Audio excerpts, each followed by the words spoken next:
Việt Mộc xin chào tất cả các bạn nhé. Đấy.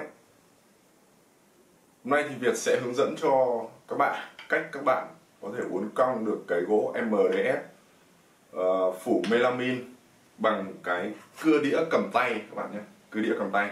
Mình biết rằng các bạn mà đang xem video này ấy, đó là những bạn mà đang làm nghề mộc, hoặc các bạn đang tìm hiểu về cái nghề mộc. Cho nên là hôm nay mình sẽ chia sẻ cái video này tương đối kỹ để các bạn có thể thực hiện được uốn cong cái gỗ MDF trên những cái dụng cụ đơn giản. Đó chỉ là một cái cưa đĩa cầm tay này thôi các bạn. Thường thường đấy, các bạn sẽ sử dụng những loại cưa đĩa cầm tay nó to hơn, nhưng mà bởi vì là cái không gian nhà Việt đây nó nhỏ lắm. Anh em mà đã đến nhà Việt ở Hà Nội đây rồi thì biết rồi, cái phòng này mình làm cho mọi người ở đây này nó rất là nhỏ, cho nên là mình thực hiện bằng cái công cụ nó đơn giản. Nhưng thực ra về cái nguyên tắc thì nó đều giống nhau hết.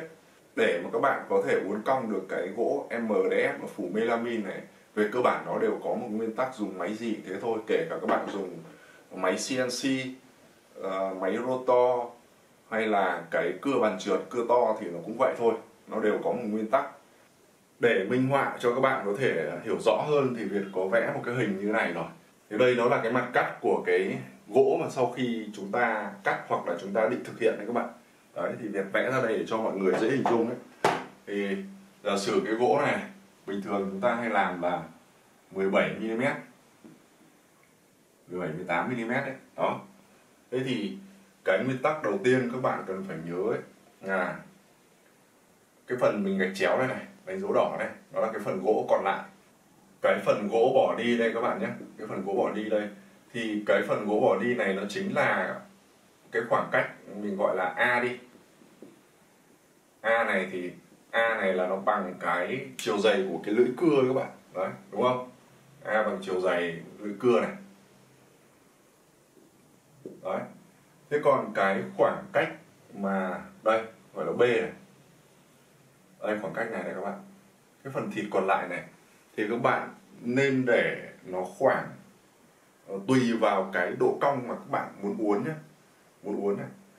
Các bạn lưu ý là có hai cái trong cái việc mà khi chúng ta thực hiện cái này nó rất là quan trọng ấy. Là cái thứ nhất là cái khoảng cách B này.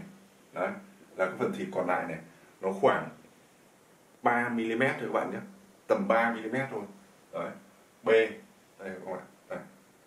B bằng 3mm này. Ok. Đấy. Nếu như mà các bạn để nó to quá thì các bạn không có uốn được đâu, mà uốn cái đường cong nó sẽ bị gãy khúc ấy các bạn. Đấy.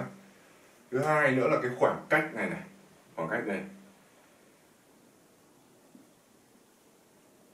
Đây, mình gọi là khoảng cách C này. Đó. Đây các bạn nhìn thấy không? Đây. Cái khoảng cách nó chính là khoảng cách này. Đây. Cái đoạn thịt còn thừa này, từ đây đến đây này. Đấy. Khoảng cách này gọi là C này.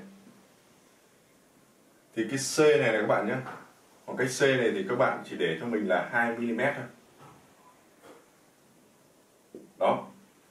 Tức là cái này nó chỉ có nhỏ hơn hoặc bằng 2mm thôi các bạn nhé.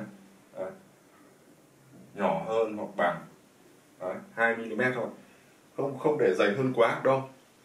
Dày hơn quá các bạn không uốn được, bởi vì cái MDF nó rất là, bởi vì cái cấu tạo MDF thì hai cái ở phần giữa bao giờ cũng sẽ xốp hơn, và hai cái bề mặt ở hai bên này nó rất là cứng. Đấy. Cho nên các bạn để cái phần này nó nhỏ thôi. Đấy là nguyên tắc. Rồi, ok. Giả sử đây là cái cưa bàn trượt và đây là cái chỗ phần lưỡi cưa này. Đấy. Thì các bạn, một là cưa bàn trượt, hai là các bạn dùng cái cưa đĩa. Cưa đĩa các bạn nhé. Cưa đĩa các bạn ngửa lên và các bạn làm thành một cái cưa bàn trượt như thế này đi chăng nữa. Đấy. Thì cái việc mà chúng ta, cái việc mà các bạn đưa, đây là cái phôi gỗ mà các bạn định rạch các khe ở đây này, chúng ta đẩy cái phôi gỗ như thế này. Đó, đẩy phôi gỗ như này. Tiếp theo các bạn lại tịnh tiến sang 2-3 ly, sau đó thì các bạn lại đẩy. Tiếp theo tịnh tiến sang đẩy. Tiếp theo lại tịnh tiến sang nữa đẩy. Thì thực sự cái việc đấy các bạn, để các bạn chế được cái cữ đấy nó rất là khó, mất thời gian. Và nếu các bạn đẩy vo không, hoặc là các bạn chia mực ấy, thì các bạn phải căn tiếp thứ nó rất là khó. Đó. Và như vậy thì cái thứ nhất là mất thời gian, thứ hai cái độ chính xác của bạn sẽ không còn nữa. Đấy. Thì đối với cưa bàn trượt nó lại có cái ưu điểm, thì đối với cái cưa đĩa cầm tay nó lại có cái ưu điểm của nó các bạn. Đấy, nó có ưu điểm của nó. Ví dụ đây, để mình ví dụ cho các bạn. Đây, đối với cưa đĩa cầm tay mà chế cái cữ này thì nó sẽ rất là hay. Đấy. Xong thì mình sẽ nói thêm về cái phần cữ các bạn nhé. Đấy. Nhưng mà trước mắt là các bạn sẽ nhìn này. Đối với cái phương pháp này thì nó sẽ rất là hay là khi các bạn đã có một cái đường cưa thứ nhất rồi, các bạn chỉ cần gạt sang đây cái, đẩy đi là chúng ta lại có đường tiếp theo, gạt sang cái, đẩy đi là sẽ có đường tiếp theo, rất là dễ thực hiện. Đấy.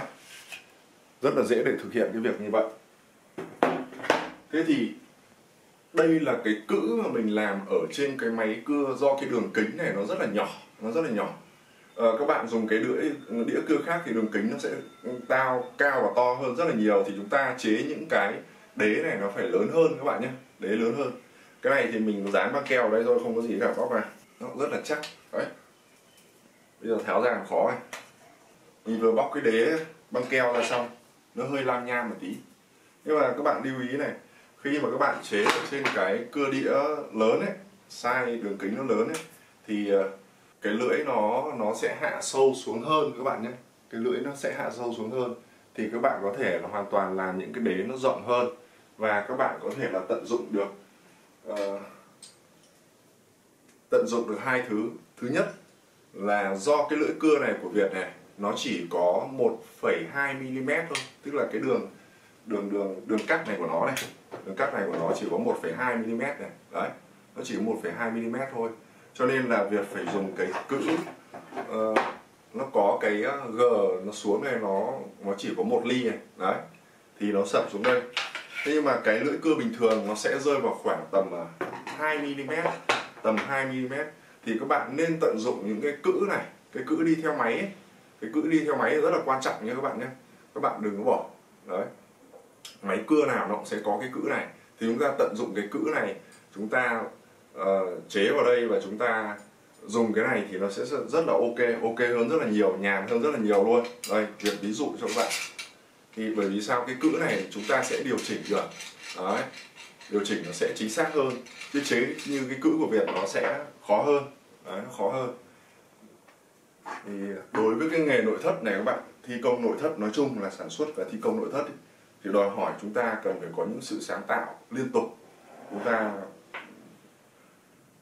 phải có cái tư duy sáng tạo, các bạn nên rèn luyện những cái đó. Bây giờ thì công nghệ thông tin nó cũng phát triển, giúp cho chúng ta có nhiều những thông tin tốt hơn và giúp cho các bạn có nhiều những giải pháp nhờ những người có kinh nghiệm đi trước. Nhưng các bạn nên phát huy khả năng sáng tạo và các bạn phải chịu khó làm ạ. Đấy, nhiều bạn đã gặp Việt rồi, mua cả đống máy về rồi, nhưng mà thật ra lại không làm gì cả. Bởi vì khi mà các bạn không làm thì các bạn chả bao giờ biết hết cả. Kể cả có dắt tay chỉ việc đến nơi đến chốn, nhưng mà các bạn không thò tay vào làm và không làm nhiều ấy, thì chắc chắn các bạn cũng sẽ không bao giờ làm được hết. Đấy, mong rằng là các bạn hãy chịu khó. Đấy, ứng dụng cho những cái sản phẩm kiểu dạng như này thì thường chúng ta ở những cái góc cua của giường, hoặc là các kệ góc táp. Đấy, chiều cao của nó có thể là 300, 400, hoặc là những cái quầy nó có thể cao hơn nữa, tầm 800 một mét. Chúng ta cần phải xử lý cái cong này. Đây là cái việc mà khi chúng ta ứng dụng ở trong cái gỗ melamine và MDF các bạn nhé. Thế nhưng mà nó còn một cái nữa này, trong cái quá trình mà việc làm nghề ấy, thì nó còn một việc nữa này.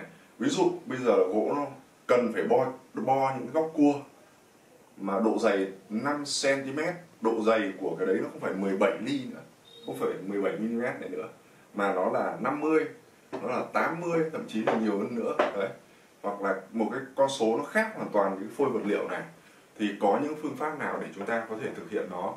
Thì cũng chia sẻ với các bạn luôn là đối với những vật liệu ví dụ như veneer, đấy, veneer, hoặc là laminate, đấy, hoặc là ví dụ như là cái gỗ nhựa chẳng hạn, những loại mỏng ấy, thì tùy vào mỗi thiết kế để chúng ta đưa ra những cái giải pháp. Có thời gian thì Việt sẽ làm cho các bạn những cái video mà ứng dụng cái laminate hoặc cái veneer. Đây, laminate đây các bạn. Đây các bạn, laminate là một cái dạng nhựa các bạn nhé, nó dày khoảng 1 mm này, để chúng ta phủ ngoài. Thì đối với cái việc mà chúng ta làm cái laminate này, nó đòi hỏi một kỹ thuật rất là cao, nó liên quan nhiều yếu tố. Đấy, bởi vì cái này chúng ta phải dán vào. Đấy, thì có thời gian thì sẽ chia sẻ với mọi người sau. Đấy, chúng ta có thể uốn cong được để phủ ở bên ngoài, bịt được lỗ đinh lỗ vít, chúng ta làm khung xương chúng ta bắn rất thoải mái. Đấy, hoặc là vân đá được như này. Đấy, nó cũng rất là ok. Thì cái này nó chỉ là cái lớp áo phủ ngoài khi chúng ta đã có một cốt thôi. Đấy, lớp áo phủ ngoài khi chúng ta có cốt thôi.